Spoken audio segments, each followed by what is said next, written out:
My friend Angie got me these flowers 2 weeks ago. And look at them.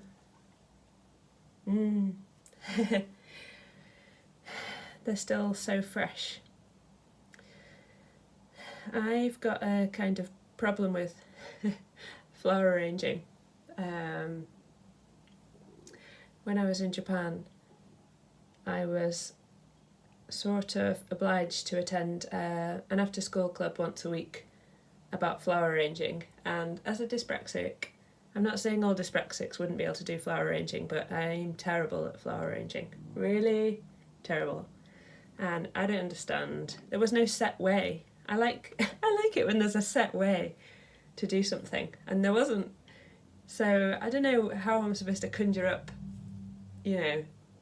how to make this arrangement of flowers that I was given, and those horrible. If you've done flower arranging before, do you remember that stuff that you stick the flowers in?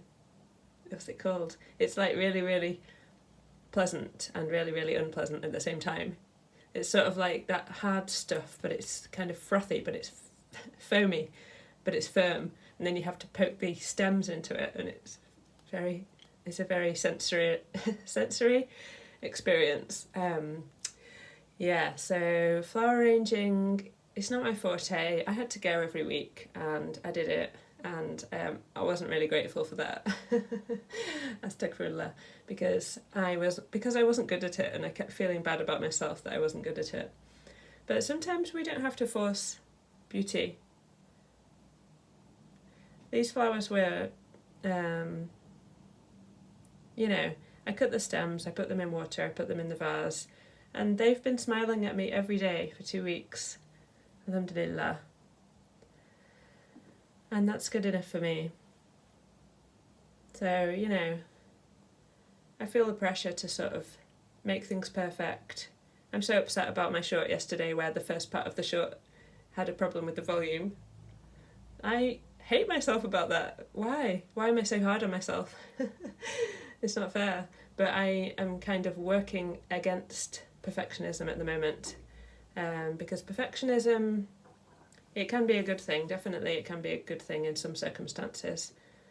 Subhanallah. But being too perfectionistic could just stop me as a dyspraxic. It could just stop me from reaching out to anybody and from making any content and from speaking in the first place, because I am going to make mistakes. I have verbal dyspraxia as well, which I've healed a lot, but sometimes I say ridiculous things, and sometimes I feel like I should do better, but we have to try. And as a dyspraxic, we have to try so hard to do little things. It's not easy. We have to try really hard, so I'm going to try to give myself a break, inshallah. And how can I come to terms with my anger about being made to go to a flower arranging class? You know when you don't feel gratitude for something, whether it's something good or bad, in your own eyes. Because we can't really judge whether something's good or bad. We can judge it, but we don't know the higher purpose, do we? So what was the higher purpose of me being made to go to the flower arranging class? Because when I don't feel gratitude about it, I feel guilty. There was a teacher, Tozawa Sensei. She was amazing. She was so kind, and she was sort of our supervisor as a foreign student in Japan. But she wasn't like very closely involved with me, but she organised certain things that I did while I was in that school, and I feel guilty because she wanted me to go to that class to benefit me. Alhamdulillah. And I feel like I failed. I feel like I didn't learn anything. I feel annoyed with myself that I'm angry about it. That's not very useful, is it? So if anyone has any wisdom to share on this,